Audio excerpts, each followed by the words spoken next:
Hello and welcome to Lockdown Dads. We're back for series 3. The podcast, which was supposed to end with lockdown, is still going because lockdown is still going and it's worse than ever. Oh, I am still James Miller, editor of workingdads.co.uk and author of Dads Don't Babysit and father of 2.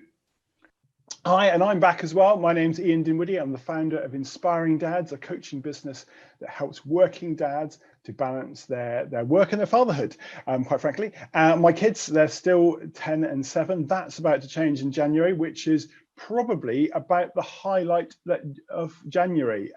That's the thing we're looking forward to the most in January. But we're delighted to be back, and we're delighted to have a new guest with us today. Welcome Louise Goss, the founder and editor of the Homeworker magazine. Hi, thank you. Thanks for having me. It's good to be here. So I guess the first thing we always start off in this show, Louise, is to ask, how are you? Oh, what a question at the start of 2021. I think all things considered, I'm doing okay. To be honest, I'm grateful, grateful that I'm working, that my husband's still working, and that we're all healthy. You know, me and the children, us and the children, and I think right now that's that's a sort of a really good start to the year.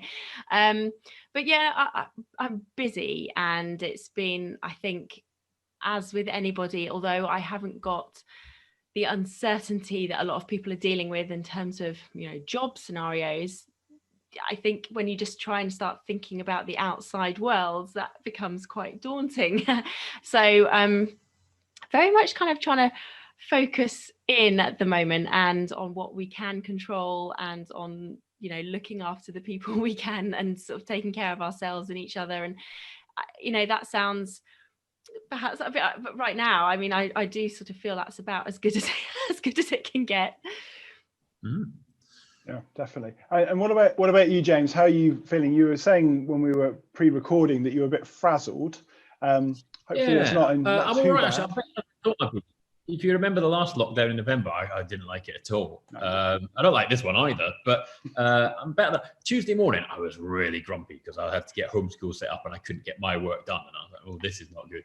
But I kind of made my peace with it. Yeah, a bit tired. I mean, there's a lot of things I really don't like about fascists, but one of them is that they kept me up last night watching the news to watch American democracy crumble. And then, of course, I couldn't get to sleep because I was like, oh my God, is America going to survive the night? I mean, like I say, there's lots of other people to hate fascists, but that's just another reason to hate the fascists. But, you know, apart from that, no, you know, yeah, it's, you know, I'm sure we all feel a bit scrambled this week, but I guess because we've been here before, you know what to do a bit. And it does feel a bit like Groundhog Day, doesn't it? Yeah. That's part of the problem. Like, you want to start the new year normally feeling really positive, and you know, I'm not saying I'm not optimistic for this year to come, but I think it's just been a very different start to the year this time, rather than feeling like, yes, you know, all guns blazing, all these goals, all these plans. I think at the moment all of that is a little bit on hold because you're kind of not quite sure when this is all going to start and coming to an end. So yeah, I think that's a good point. I mean, I put last year's diary away last week and I've had to flick through, and it starts off going, well, usually I'm a bit down because Christmas is over, but this year we've got our big holiday of a lifetime to America to look forward to at Easter. Oh, that didn't happen. At least this year, you know, this year's diary starts with, well, what fresh hell awaits us this year? You can only get better from there, right? How are you doing it? How are you? Yeah. The only way is up, I think. I think like you, Tuesday, I mean, you had a strange situation with homeschool because your son's primary was going to be open probably, whereas we're just down the road. Maybe we were never going to be open. We're always tier 4, tier 5, whatever we are down here. Tuesday was tricky, kind of that frustration. The person I miss more than ever, forget about sort of grandparents, I miss flow. I miss that sense of sitting down and be able to write something and to be able to concentrate something and embrace my flow. So flow is the person I miss more than anyone. You know, grandparents, fine, love my dad, shielding. Family's great, but I miss that sense with the kids at home. I miss that sense of being able to just focus on one task and know you can do it without interruption. And I knew that was the problem last time. That's what kind of got me down a bit. And it's still here. And I was like, okay, right, I've got to cope with this. I've got to kind of work out, when those times I can work and when I can't, and just kind of focus on what the kids need. And yeah, that what you're saying, Louise, I think that inward looking to a certain extent, and do what you need to do. I was going to say, I think last time the guilt got me a little bit more than it has this time. I think this time there's a bit more acceptance around it, and it's less of a new situation that we've been thrown into. So we're sort of back where we were, but we all kind of know we're in it together, and we were all experiencing it in some ways as parents anyway. Most of us similarly. So I'm not quite as worried. I know, like as we were talking a bit before with the schools and things, I have luckily been able to send mine back for a few days a week, but only because of, some of the key worker in the family. Right, look, here's one of my famously clunky gear changes coming up here. It's not that clunky, actually. Because one of the good things about this week, I'd suggest, actually, what I've quite enjoyed, is having the kids around. Because I don't know if I mentioned this in the last series. Last year seems like a long time ago already. But it was really boring being a home worker and coming down and sitting at the kitchen table, looking out at the back garden, which isn't interesting because, it's winter, and doing the same thing every day. At least now there's some variety because you've got to handle homeschool and it's a bit more interesting. And that, it's clearly a negative in some ways, but I do find that a bit more stimulating. And Louise has a magazine called The Home Worker. See, do you see that? Do you see that was good, wasn't it? That's a nice segue. I'd love to. Well, we will talk about what all this, as we called it. I think we called it way back in episode 1. We were talking about all this, whatever that covers, has affected the magazine and what goes in it and all the rest of it. But tell us about the beginning, if you like, first, because you've been going for a couple of years now. A couple of years, yes. So actually, this January will be our second year. So the issue I'm about to produce is going to be like our sort of second birthday, if you like. That was when the first issue came out, but actually the idea for it was probably a few years prior to that. I mean, I'll give you the condensed version, but essentially I was looking at something for me to do and what I could do. I've always been a journalist. I've been self-employed freelance for a number of years and worked for myself for quite a long time. But at one point I was working as part of a tech startup, which is something not many people sort of associate me with, but I was as part of that became so aware of how many small business owners there were, because we were doing a lot of interviews with them, and I was profiling a lot of people who sort of just ran home businesses, and that kind of just opened my eyes up to the number of sort of entrepreneurs, freelancers, people running their own businesses at home, and this sort of hidden economy of people. And as a journalist, I love talking to people, hearing their stories, finding out a bit about them. And so that was for me a bit of a how interesting would it be to sort of focus on this group of the population and start profiling them and talking to them, and a bit of not just about their stories and their businesses, but how they manage it all when they're at home. And then that idea just started to evolve. And my children at the time I only had one at the time, and then when we moved back to the UK, because I was in Australia for a number of years, we moved back to the UK, and that became the real crossroad to me. I had 2 young children under 3, and I thought I still wanted to do something for myself. I wanted to just, have a bit of identity again. And, going back to the newsroom just didn't seem particularly, a viable option at the time, with 24-hour news the way it is and 2 young children, and it just wasn't conducive to sort of family life. And so I took the decision to set up the magazine, and the magazine came about because I started looking at working from home as a topic, and just started seeing all the different facets that come together when it comes to home working. So obviously you've got the business side of it, and then you've got your productivity and your mindset and how you look after yourself and your work environment and how important that is, and how do you set that up when you're at home, and all of those elements. Kind of the magazine seemed like a good vehicle, if you like, to kind of put that all together. And then obviously with my background as a journalist, I thought actually this is something I could do. And that's where the kind of the idea sort of stemmed from. So I wish I could say I had this eureka moment and this amazing foresight that we were all going to be doing it. But I mean, that was a few years ago. I mean, I could see that it was growing. I could see that more people were going self-employed, that more people were wanting that flexibility of working from home. So I knew that it wasn't necessarily like a sort of a stagnant group of people, but it was I mean, yeah, who could have known what was going to happen? But that's how it started. And I just sort of put it out there early, in 2019, and sort of went, well, let's see how it goes. And, you know, I was lucky, I suppose. I mean, it had such a great reception, and the people who started reading it really enjoyed it and liked it. And I guess it was quite new, you know, nobody else seemed to be covering that kind of niche. It's become a bit less niche now, but yeah, it's that's how it all began. And one of the sort of not through anything, but the driving principles behind it, I suppose, which I'm sort of I like in particular, is this idea that it's holistic, because what you don't want when you're working from home, particularly in the current climate, but at any time, is those pieces that say, here's how to be really productive. You want tips, you want practical advice, and you do want to be as productive as you can. But you know what I mean? The bits that are like, here's how to be really productive. Like, yeah, that doesn't fit because I've got to go and get the kids at 3 o'clock, or at the moment, I've got to do homeschooling every morning.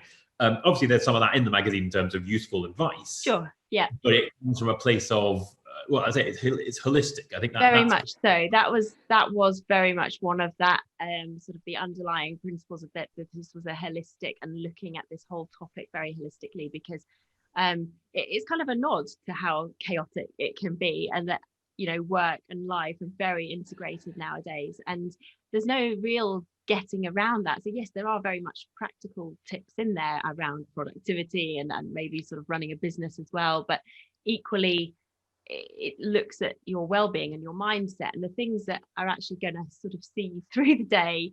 And, you know, I like the fact that I sort of interview some really interesting people on these different topics. And, you know, what's great for me, and part of the thing that I love about doing it is coming up with the ideas. And because I'm living it myself, you know, I can very much go, oh, you know, it would be interesting to find out about this. And then it's, you know, finding someone who can talk about that and really sort of digging into these topics in a bit more depth, because it's very easy to do a quick Google, you know, top 5 productivity tips working from home. So what I like to do is actually interview, you know, for example, I did something on, you know, how to focus when you're working from home, but looked at it with a professor who actually studied and is an expert in ADHD. So, you know, if you've got ADHD, how do you actually switch off and really focus on one thing? And a lot of the things that he talks about can apply to people who are working from home with numerous distractions around them, including potentially children. So, you know, it's those sorts of things that I think it just make it stand out a little bit more and a bit different. And Louise, in terms of, obviously it's a sort of 2 years, you're celebrating the second year, and congratulations for about to celebrate your second anniversary for the magazine. And it feels like there's almost been 2 almost distinct years, I guess. Mm-hmm. And I wonder how much have you noticed the change in people's interest in the magazine and maybe the type of content they're interested in? Yeah, so it was really 2 distinct years, actually. The first year, I guess for me anyway, I was just starting out and feeling my own way a little bit, engaging what sort of content was resonating with people. But in terms of how it's evolved, I would say certainly in terms of the audience, primarily it is still people who are self-employed and freelance, but increasingly, and particularly in 2020, you had the employees, the remote workers who also were interested in this and were much more new to it. So, you know, it's finding that balance actually between talking about something where you were, you know, how much knowledge do you assume on the subject? Because for some people it's very much a new experience and they need back to basics, just like how do I even set my desk up for work, for productive working, or how do I even cope with the kitchen being right there, and and then it's also looking at something perhaps where somebody has been doing it for quite a few years, but you still want to give them really interesting and useful, relevant content. So I think there's a bit of a mix. What I ended up doing actually in last year, I can say last year now, is introduce a corporate subscription, so that for employees or employers who want to offer it to their remote workers, and the content's very similar, but I do occasionally just tweak some of the articles or remove certain things if they're more or less relevant. So yeah, that sort of thing has changed, certainly in terms of what people are wanting more of now. I mean, you're right, productivity is still very key, but actually looking at your mental health and your work environment, those sorts of things are definitely sort of still and probably going to increasingly be important and relevant to people. I think it's one of the things that James and I have talked about, how this pandemic home working is not the same as the type of home working that we all three of us have experienced long term, which usually involves a trip or two each week to your favorite coffee shop to break things up, maybe even a trip or two every day in some cases.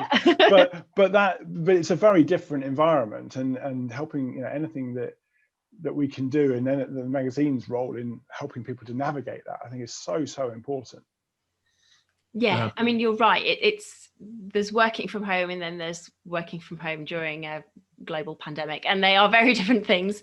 So I was really sort of, when we first went into lockdown, very keen to really stress actually how we were not experiencing working from home in the way that you would under normal circumstances. It really wasn't a fair reflection, if you like, of what working from home could be like. And so people who were new to it were also trying to deal with, children, homeschooling children, as we all were, and having potentially, your partner at home who might have normally gone to the office, so there were all these other things, trying to, negotiate space, desk time, who got the kitchen table and who was allowed to work from the desk for a little bit. And, it's all those different things which on a normal day-to-day basis, you wouldn't have to deal with. You might now more, as people are, more remote workers are coming on board. So I know my husband, for instance, will be probably working from home, I say permanently, but at least, several days a week ongoing now, once this is over, even when the pandemic is over. And where does family fit into this? I haven't quite figured out how to phrase this question, but okay. I'm aware that all three of us are home workers essentially due to family requirements, right? Now, for you, that's typical because you're a woman. There's an awful lot of women who, in your situation, who have become home, had kids, and then end up working from home. That's not typical for us because we're men, but we've done it for exactly the same reasons. Actually, we're all in the same boat here, but it's only our gender that makes it different. And I wonder to what extent home working is driven by that family considerations for mums and for dads. For me, well, for your readers, I suppose. Is there a demand for stuff that recognizes that family life is what has driven them to home working? And I appreciate, again, in 2020 that has slightly changed, but going forward, people might want to stay at home more because of the family life they've had during the pandemic, if you know what I mean. Yeah, I mean, I would say the majority of readers are parents, but not all. And I was actually very keen when I sort of launched it. There's a lot of stuff out there for working mums, for mumpreneurs, and I really didn't want to go down that road. I wanted this to be for people who work from home, and that can be mums, dads, single people, freelancers, remote workers. So it is quite broad. I mean, they always talk about you must find your niche, but I mean, working from home seemed quite niche.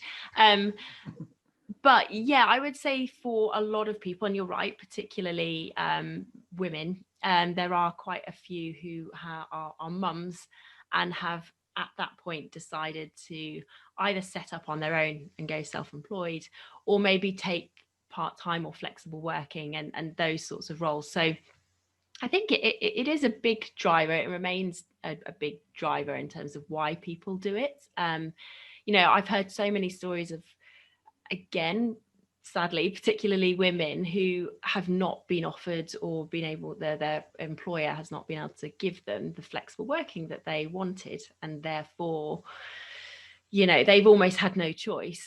But to leave or do something different. And that's really sad. I mean, I think the one thing that may hopefully come out of all of this is that we have seen how we can work more flexibly, and that it does work. And of course, it's not for everybody. I'm not saying that every job should be done remotely or can be done remotely.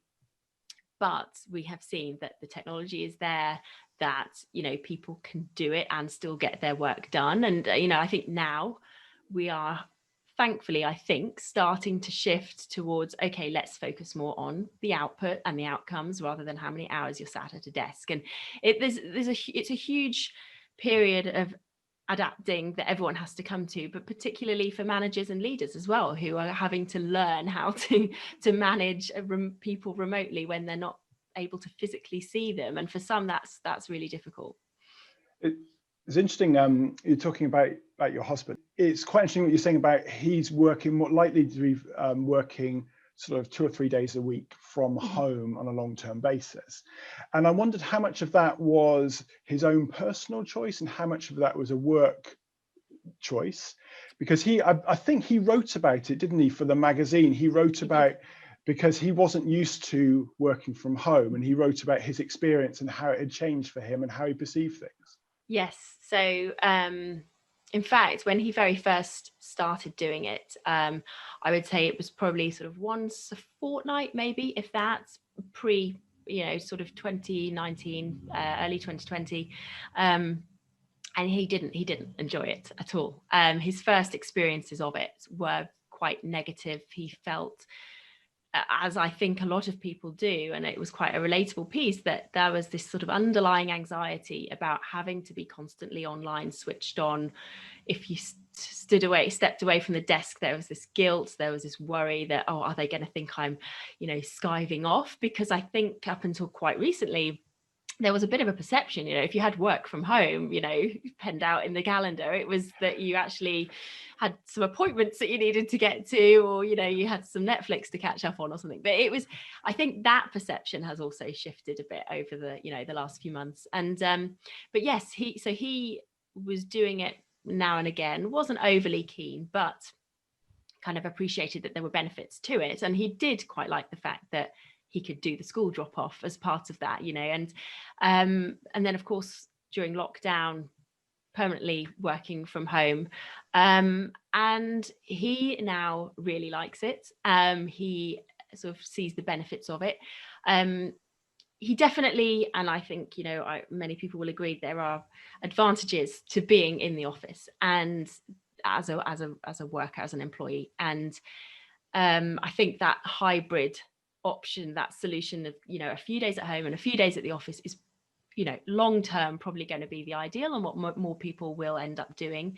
But for my husband, it will be I think his company have said, look, we probably won't go back 9 to 5 days a week in the office, but for him personally, he also is quite glad of that and will happily do a few days at home, and and then enjoy the sort of the mix up of going into the office a couple of days as well, just for those meeting up with people, the collaboration, the things that you do miss when that interaction.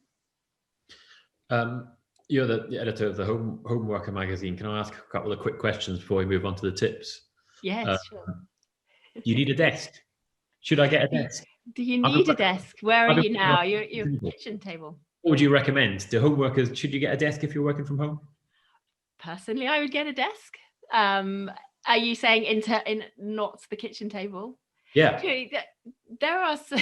I actually did a thing with a roundup of desks, because it's quite interesting the number of new innovations that have come up as a result of COVID. And people have, there are some ingenious desks out there, and so in some ways I'd say you might not need a proper desk, but you could buy something that you can put onto your kitchen table that's much more portable, so that you're, you know, like these sort of ergonomics standing platform things that you can put onto any table or desk, and they're quite compact, and then you can take it off when you're done. I say the disadvantage of being at the kitchen table is you are having to constantly move, and I think I found it, you know, when I a few months before we moved, I didn't have my own office. We actually turfed my daughter out of her room and made an office for during lockdown, because we realized with 2 of us at home, we had to have our own space to work from. But, you know, prior to that, I was either at a little side table, or I was on the kitchen table. You know, I sort of floated around a bit. The one thing I would say, please, like, never do, if you could avoid it, is work from the sofa or the home or the floor. I mean, it's just long term, it's so bad for your back and your neck and everything else. And so I would say, yes, desk would be fairly important. And a good chair actually. I've got either of them, right? You haven't got either of them. Well, you know, there are ways around it. I will tell you, I mean, this is actually kind of moving on to tips slightly, but as a tip, if you don't have the perfect desk and the perfect chair, the best thing you can do is just move regularly, because not everybody does have, you know, their own office. Not everyone has their own desk, right? So you're sort of adapting your home as best you can. And I always remember interviewing an ergonomist, and she said, you know, the best posture is the next posture, i.e. just move regularly, because, you know, even if you've not got a perfect ergonomic setup, if you're sort of hunched over, you know, for hours at end, you know, even if it involves setting an alarm to remind you to move, like just move, stretch, you know, it just really helps. Speaks to one of my old tips, that one. The old, get an Apple Watch. Yeah. They're really expensive, but they run your life. They're 10 to the hour. It will say, that's why I'm worried about them. Get up and They run your life for a minute. You know, it's obviously take over your life, though. But, you know, I sound like I've got a chip in my brain from the Apple Watch people. Yeah. Let's not go down that rabbit hole. What's your tip, Ian? Have you got a tip? My tip was to do with involving the children in the planning of homeschool, sort of what needs to happen and when. So that's my son last year. I mean, he is a bit older, and in terms of moving from sort of being, I don't know, 6, just over 7, 9 months, 9-10 months is quite a big age. Quite a big change when you're that age. But he seems to be much more engaged in home learning. I do wonder whether part of it was because we sat down and we made a list of all the things that they wanted to do, both children, write down all the things they wanted to do, things they liked doing last time, things they didn't like, things, and also the list of what do we have to do. And so they created, actually, to be honest, the schedule of the day is pretty similar to what we had last time, but this time they feel like they've inputted into that process. And so for little Struan, who behaves much better at school than he does for homeschool daddy, then that seems to have made a bit of a difference. So yeah, involving your kids in the planning process, and so that at the very least they feel like they're part of the decision. I agree. We did that a lot last time, actually, even with my daughter wasn't so much, she was 3, so she was sort of playing more than anything, and my son, to be fair, was only 5, but we talked to him about things that he wanted to do, and even with that sort of minimal input that he had, he then felt important and he was part of it, and suddenly it became more exciting. And so yeah, I think that's a good point about just getting them involved in as much as you can, so they feel important and part of what's going on. It's communication. Come back to it time and again in lockdown and coronavirus and all the rest of it is talk to your boss, talk to your partner, talk to your children, keep the channels open. And you know, I think that's a good tip for parenthood in general, Ian, is talk to your children, keep them involved. You know, keep the channels open. I don't know. We'll see. I'm going into the teenage years. I might be foolish in a couple of years ago. Oh, what was I thinking? That doesn't happen. But yeah, I think it's quite a good one. Like I say, brain's been scrambled this week, but here's my tip. Leave the fairy lights up. Christmas tree came down at the start of the week on Monday afternoon, and then Monday night, Bojo's like, you're all going into lockdown. Brilliant. What a great day. But whatever, just leave the lights up. Yes. I've got 3 sets of outdoor lights, and I'm going to write NHS in my hedge. I've decided to offer some sort of light. It's also quite helpful for, being able to see your way down the stairs when it's icy. But why not brighten the place up? Yeah. Put the 3. I have fairy lights in my office. I'm not actually sat in my office at the moment for various reasons. We're having some work done, and it needs a new roof and various things. But yes, I have fairy lights, and I kept them up. I was like, yes, because they don't have to be just for Christmas, and it just gives a nice ambience. I think that I can give you a tip in terms of just like your workspace. It doesn't matter how small or where it is. If it's somewhere that's inviting and welcoming and makes you feel good, then you're going to want to be in it more, and you're going to want to do your better work there. And I think we sometimes forget how important it is, because you're at home and you're just like, oh, well, I'll just make do with wherever. But looking at your surroundings and thinking about what just makes you feel nice, it could just be having some nice candles that you like the smell of burning. It's simple things can make a real difference about how you feel about where you are when you're working from home. So I just think, keep the fairy lights up. Little treats. I think, there's a lot to be said for the next few weeks and months. Little look after yourself. And I might be able to do that. I've taken my lights down, apart from there's a big pyramid thing that it's got a base, and the lights come out of down the side. However, there's absolutely no way it's going to go back in the box, and I haven't bitten the bullet yet. So it's down the side of the house. So Christmas, it could come back. My daughter did suggest that maybe just put it up somewhere. It's possible without taking everything out. So I might do that. I've just made it a tip, so obviously you follow up the tip. Obviously, I once bought chocolate digestives based on your flavored cherry digestives based on your tip, and they were very good. Well, I was just that's really smooth, because I was just about to say we're nearly out of time, so we're not going to manage to discuss obviously the main thing about home working, which is how do you resist eating all the biscuits. We'll have to save that for another one. Just keep eating all the biscuits, basically. I would say. Got so much variety of biscuits at home. Louise, thank you very much for being with us today. If people want to learn more about the Homeworker magazine, where can they go? The best place is the website, which is thehomeworker.com. And we're on social media as well. So Instagram at thehomeworkermag. And it's the same for Facebook too. Fantastic. So we'll put those links in the description of the video and of the podcast.